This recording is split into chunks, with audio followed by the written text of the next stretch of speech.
একজন তাগিরিকে বানাইতে আমার রবের ম্যাক্সিমাম 30 বছর সময় লাগছে, কথা কোন ঠিক কিনা? নাউযুবিল্লাহ।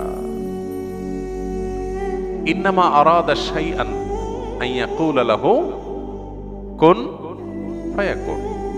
আল্লাহ রাব্বুল আলামিন বলেছেন, আল্লাহ যখন কোন জিনিস সৃষ্টি করতে চান তখন আল্লাহ বলেন হও, হয়ে যায়।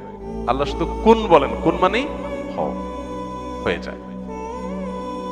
গোটা সৃষ্টি জগৎ তৈরি করা আল্লাহর জন্য মানে এক কুন বলার সময়ের ব্যাপার, তাই না? আল্লাহ যা চান সেটাই হয়ে যায়। এরপর আল্লাহ তাআলা এই নবমণ্ডল এবং ভূমণ্ডল, এই মহা সৃষ্টি আল্লাহ তাআলা সৃষ্টি করেছেন 6 দিনে। যেটা আল্লাহ তাআলা কোন বললে হয়ে, যেটা 6 দিনে কেন করেছেন এটা নিয়ে অনেক আলাপ আছে।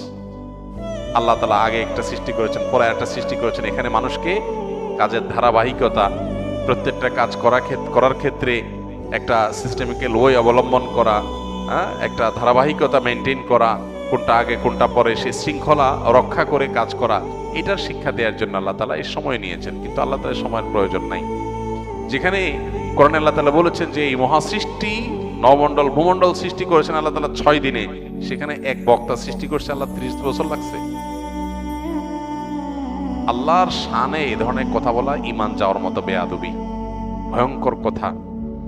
যে আল্লাহর 30 বছর লাগছে, মানে উনি এত বড় হয়ে গেছে, ওনারে বানাইতে আল্লাহর 30 বছর লাগছে। নাউযুবিল্লাহ।